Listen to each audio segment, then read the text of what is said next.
Hello and welcome to this Revision Monkey video on what's going to be in the 2022 exams. This video covers the AQA Combined Science Trilogy specification.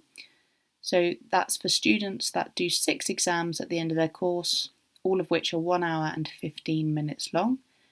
And this video is for Physics Paper 1 for higher tier students. So do check with your teacher if you're not sure if this is the right video for you.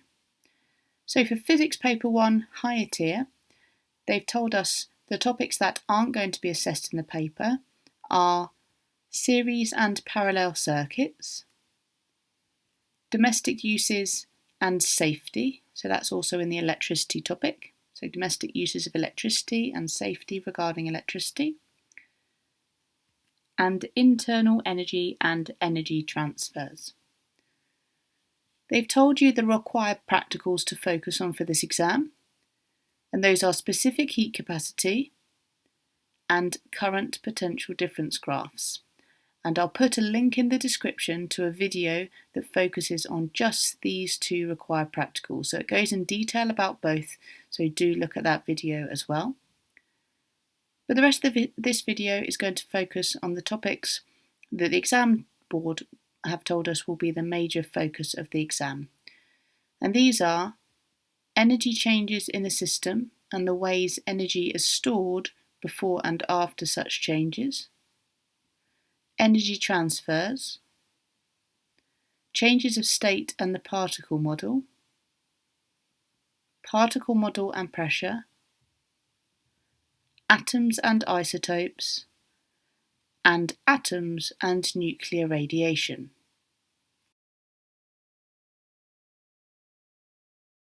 One of the most important things to do with energy is that energy can't be created, it can't be destroyed. It can only be moved from one place to another. It's one of the basic rules of the universe. Now, in this energy stores and systems topic, they might use the word system. System is really just a thing or things you're looking at. So, for example, a system could be a ball falling or a can full of gas. Okay, a closed system just means one where no energy or matter can enter or leave the system. Energy is only transferred between these stores. So these are stores of energy where energy can be held in it or it can be moved between these. So thermal energy is like heat energy, kinetic energy, also known as movement energy, gravitational potential energy, that's energy due to the height above the ground, elastic potential energy, the energy inside springs and elastic stretchy things, chemical energy, things like petrol, foods, inside glucose. Okay, magnetic energy, that of magnets, electrostatic, so that would be the energy in electricity or stored in an electric field.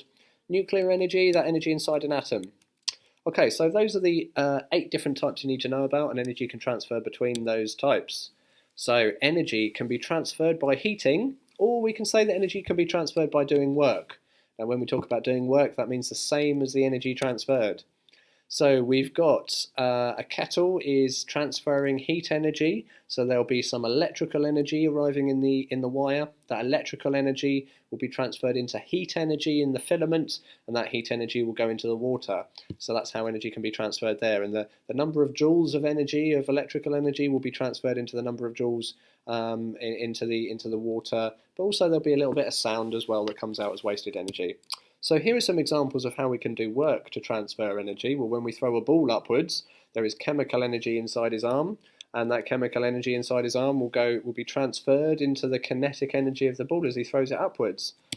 As the ball starts to fall back down again, gravitational potential energy in the ball will be transferred into kinetic energy as it falls.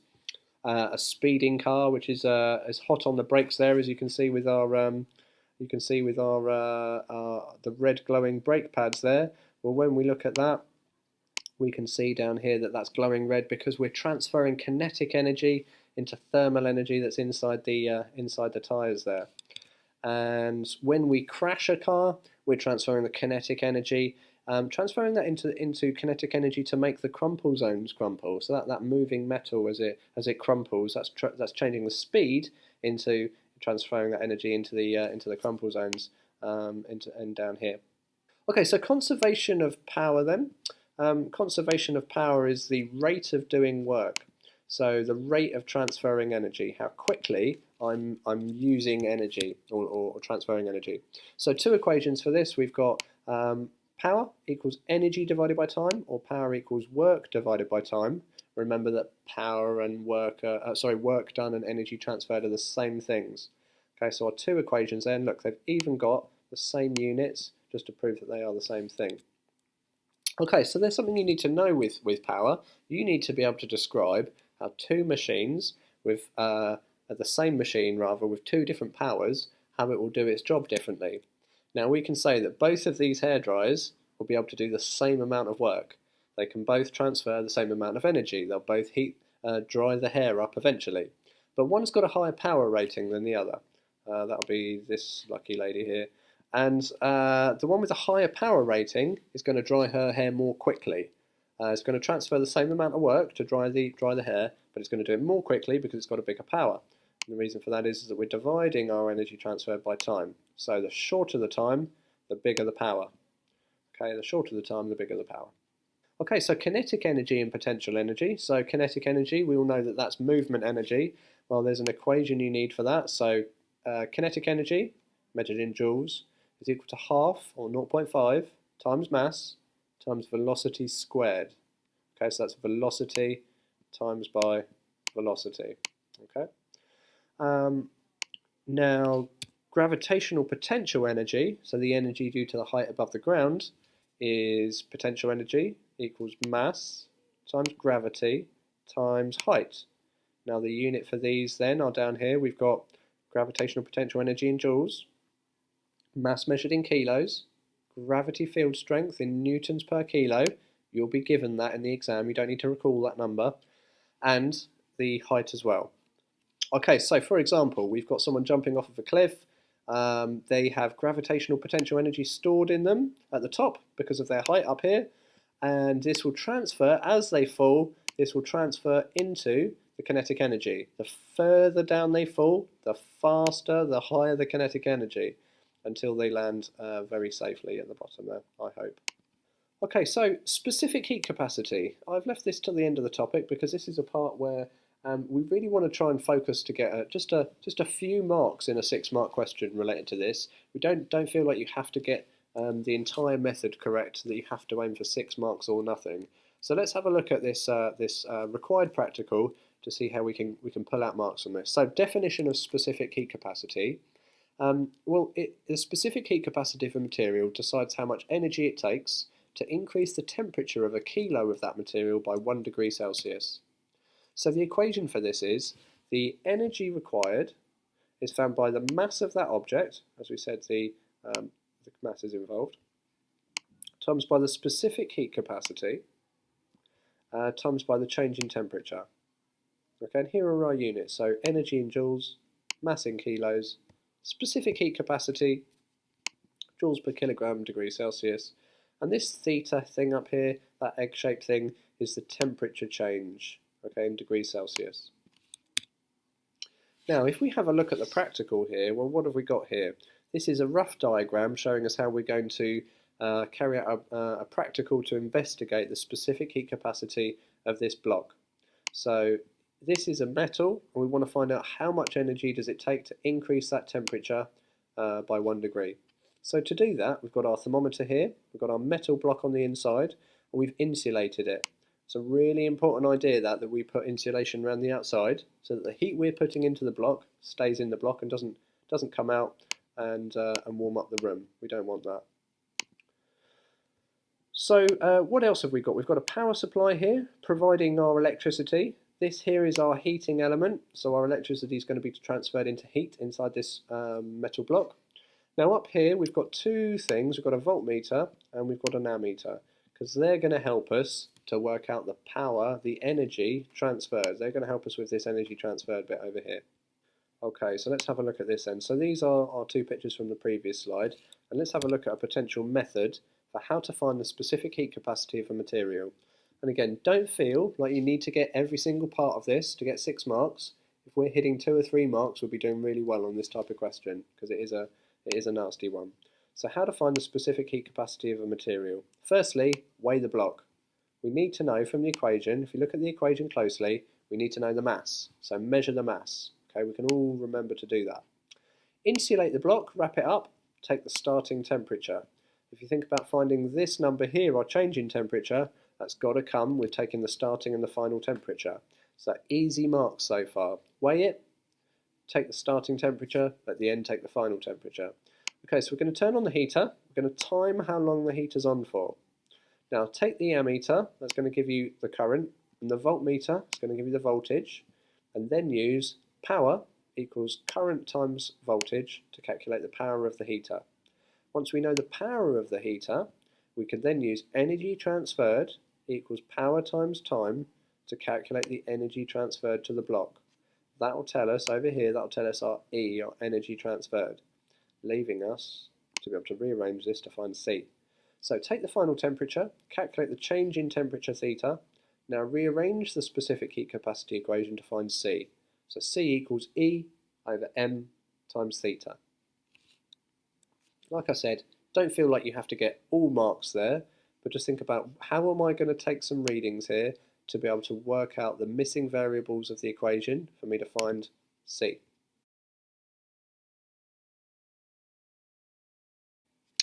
Okay, so how to calculate the power of appliances then? A lot of equations on this slide, but in a nutshell, what have we got here? So potential difference, voltage, is the energy transferred by charges.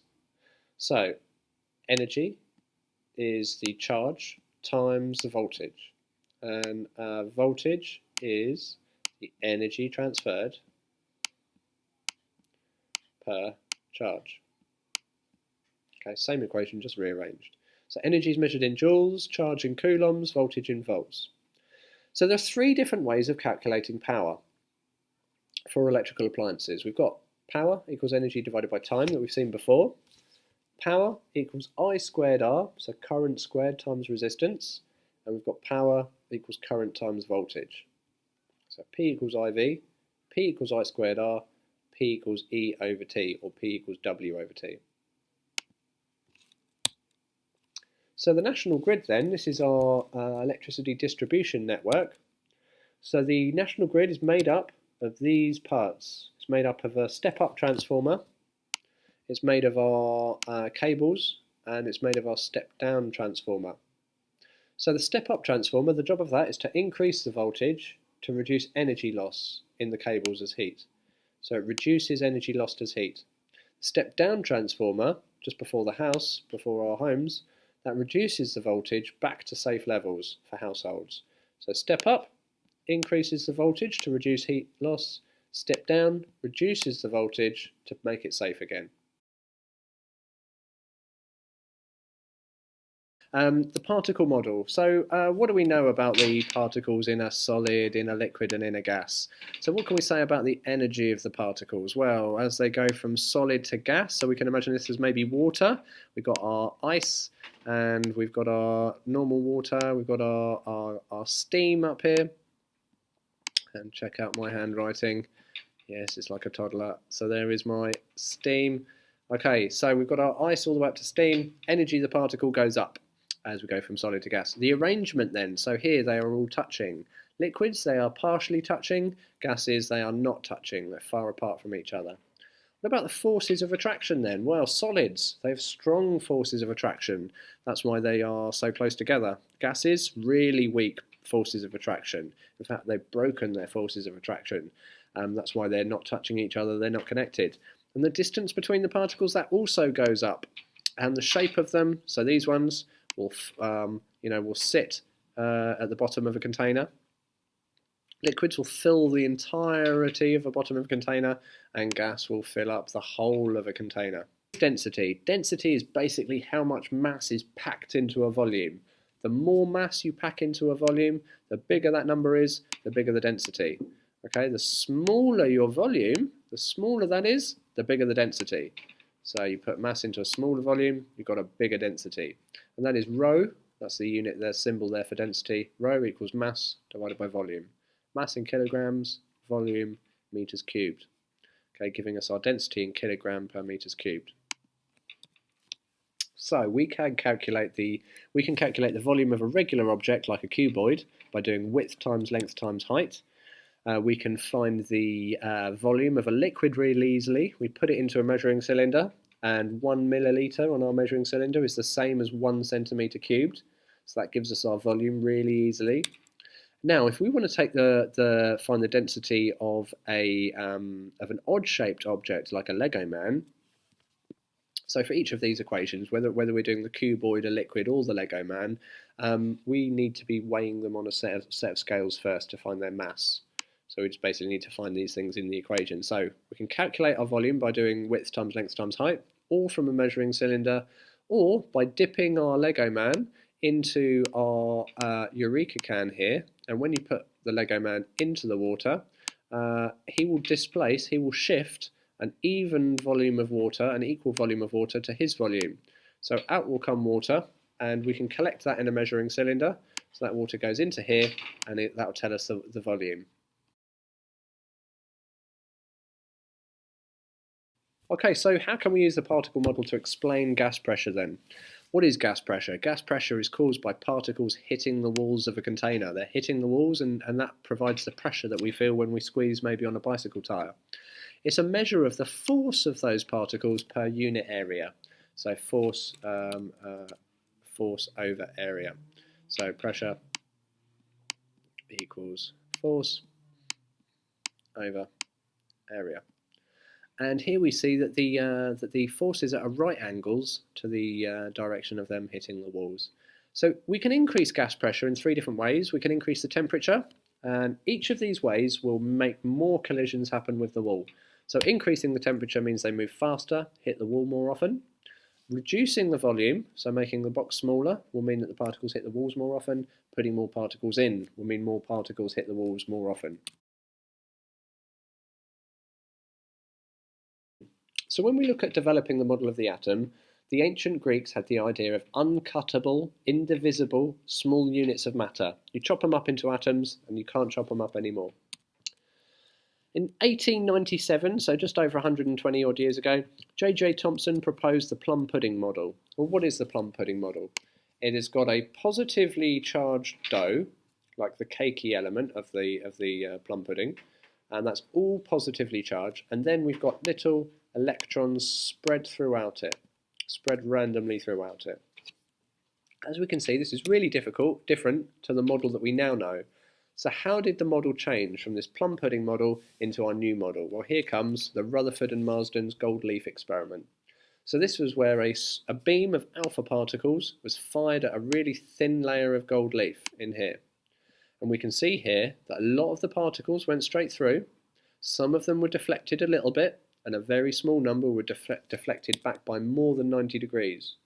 So what does this tell us? Well, the most that went through undeflected, if we look at these atoms here, most went through deflected, meaning that mostly empty space inside an atom, 99% empty space. A small number that deflected a little bit, well, that tells us, because alpha particles are positively charged, they've got positive charges because they're made of 2 protons and 2 neutrons, it shows us that the nucleus must be positively charged. Okay, otherwise they would have been attracted towards it, but instead they were deflected a little bit. Now a very small number deflected by more than 90 degrees, they actually came back out of the gold leaf backwards. And this tells us that the nucleus is very small and concentrated as well as positive. So if the nucleus was big, lots of the alpha particles would have been deflected backwards. They weren't, only a tiny number were. Okay, so what do we know about the nuclear model then? The nuclear model says it's a small concentrated nucleus. We've got positive protons and neutral neutrons on the inside in here. We've got negatively charged electrons orbiting at distances called shells or energy levels. And we know that we can fit 2 electrons on that first inner shell, 8 in the next one, and 8 in the one after that. Now, electrons can go up an energy level. If they receive electromagnetic energy, they can jump up a level, so they can get to a further out level, or they can go down a level if they give out some energy. So the further away from the centre, the higher the energy, lower towards the centre, the lower the energy. Now we also know a few other things about them. Protons have got a plus charge. Neutrons, neutral, 0. Oh, and of course, protons start with the letter P, so they are per positive, And electrons, they're negative. They're a negative -1 charge, and they're masses. Don't forget that when we look at, for example, C12 and 6, we've got our massive number, the bigger of the two numbers up here. That tells us the number of particles in the middle. It's also telling us the mass number because each particle weighs 1. Each particle has a mass of 1. And our electrons, we can say it's nearly nothing. We can say it's close to 0 or it's nearly nothing. We don't have to quote the 1/2000. Okay, so what is an isotope then? An isotope is a version of an atom with a different number of neutrons. Here are 3 examples of isotopes. We've got 3 different versions of carbon, carbon-12, carbon-13, carbon-14. And I'm quickly working out those mass numbers because I'm adding together my protons and neutrons. And I know that each one of these is carbon because they each have 6 protons in the middle. It's the number of protons that decides what the element is. So if it has 6 protons, it is carbon. If it has 7 protons, it is nitrogen. Round the outside, they should have the same number of electrons. The number of electrons is not affected by being an isotope, but what they do have is they do have different numbers of neutrons. So we've got 6 neutrons, 7 neutrons, or 8 neutrons. Doesn't affect how they react. They'll still react in the same way in chemistry. Doesn't really affect much. Just occasionally, if they've got too many neutrons, they become unstable and they may release radiation.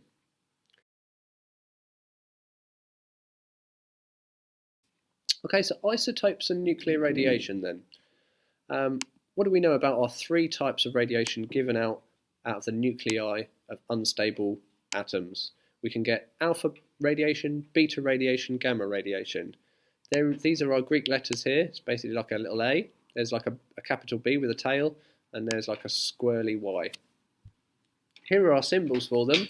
Well, this tells us that alpha particles are a helium nucleus. It's exactly the same as a helium nucleus because it is a helium nucleus. It's made of 2 protons and 2 neutrons. Our electron that comes out of the nucleus is a high energy electron, slightly different to the ones that go around the outside, but not much. And that is literally just made of an electron there. And our gamma radiation, that is our electromagnetic wave. Now they've got charges because they're electrically charged. This has got 2 protons in the middle, no electrons, so it's got a +2 charge. Our electron has a -1 charge, and our gamma radiation, because it's not a particle, doesn't have a charge. Now they are each one of these is stopped by a different material. So alpha radiation, being the heaviest and the slowest travelling, is stopped by a thin piece of paper. Our beta radiation is stopped by a thin sheet of aluminium. And our gamma radiation is stopped by a thick piece of lead. See, we can also see that reflected up here in our table, and we can also see the range that travels in air. So alpha radiation travels just a few centimetres, beta radiation up to a metre, gamma radiation a really long way up to a kilometre. And they've got different ionising powers. Now, ionising power is about stripping electrons, the power to strip electrons from atoms. And alpha radiation, because it's got a positive +2 charge, is really highly ionising. So that's very dangerous if you were to get it on the inside of you, as it would keep on stripping electrons from your DNA, and that could cause cancers. Our beta radiation is also ionising, but not quite as much as alpha radiation, because we can see that also has an electrical charge. But our gamma radiation doesn't have much ionising power, it's very low. But of course it's still dangerous because gamma radiation passes straight through us. Okay, alpha and beta particles are deflected by an electric field. So beta radiation will be attracted to a positive plate of an electric field because beta has a negative charge, it's going to go to the positive, they're attracted. And our alpha radiation, because it's a positive charge, is going to be attracted to the negative plate. Gamma radiation has no charge, so it will pass straight through undeflected. Now, nuclear decay equations, we can actually... That's the wind blowing my blinds over there, excuse that. So, nuclear decay equations, alpha, beta and gamma radiation are all emitted by the nucleus. They all come out of the nucleus. Now, when an alpha particle comes out, because it's made of 2 protons and 2 neutrons, it's going to make my mass number go down by 4. It's going to make my atomic proton number go down by 2. Now a beta particle, the mass number is going to stay the same, and the atomic proton number is going to go up by 1. And the reason for this is that when a beta particle comes out of the nucleus, a neutron is turning into a proton, and it releases that electron. So when a neutron, which has a mass of 1, turns into a proton, which also has a mass of 1, the mass number stays the same. But because there's now a new proton, the atomic number or proton number goes up by 1. Okay, gamma radiation is a high energy electromagnetic wave, so it has no effect on the mass number or the proton number. Now over here we've got some examples of nuclear decay equations. You will have to calculate the new mass number and the atomic number. That's the mass number and that is the atomic number. So we're going to have to calculate those two numbers. So let's see how we would do that. So if they told us that uranium-235 92 is going to decay by releasing an alpha particle, you've got to reduce the top number by 4 and reduce the atomic number by 2. Because as we can see over here, that number plus this number has to add up to that number. Okay, so we have to keep it balanced in that regard. So now let's have a look at a beta particle coming out. In a beta particle, as we say over here, let's clear all this off, as we say over here, in beta decay, mass number stays the same, atomic number goes up by 1.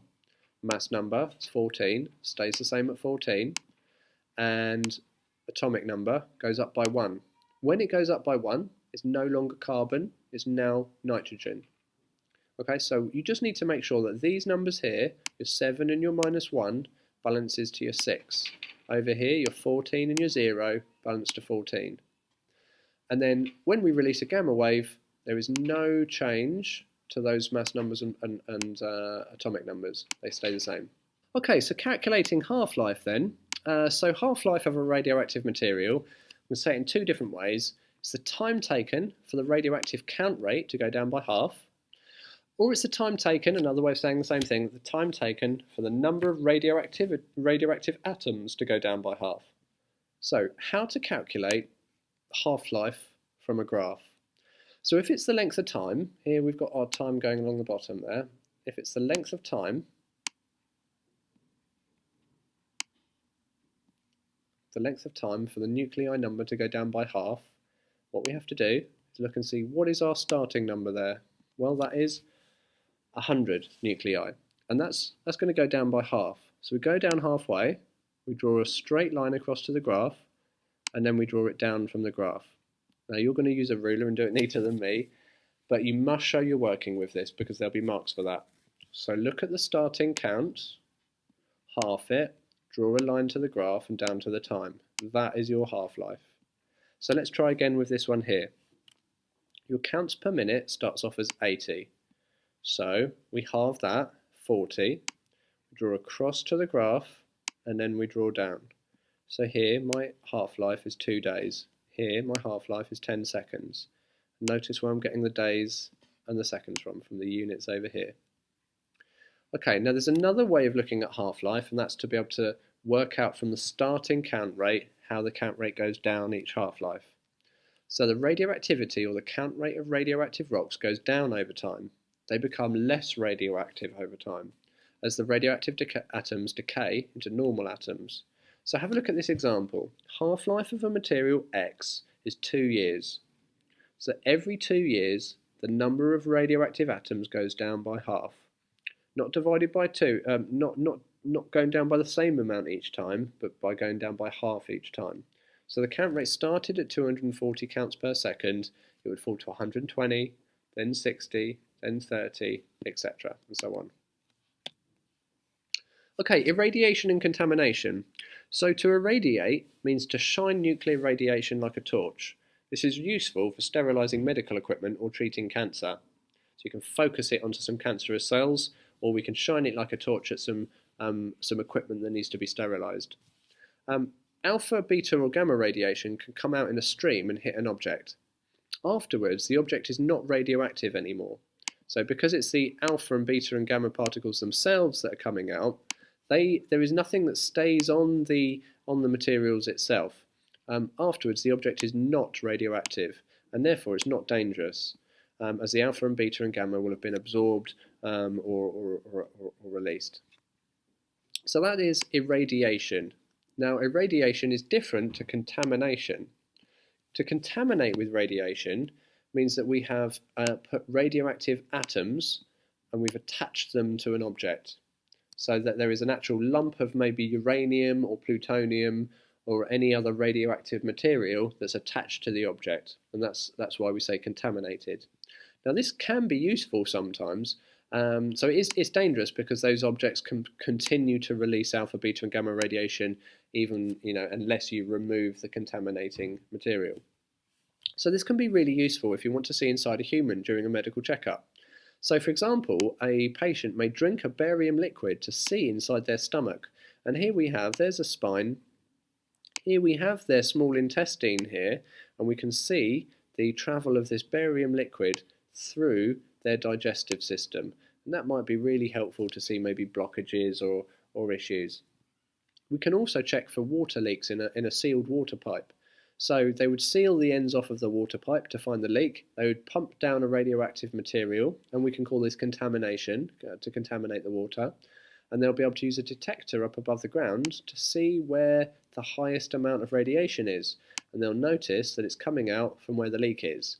With more leak, there's more radioactive material there, so a bigger reading there. So both contamination and irradiation can be dangerous in the wrong situation, but also highly useful if it's got a purpose. And be prepared to explain in detail what it's used for and how they use it.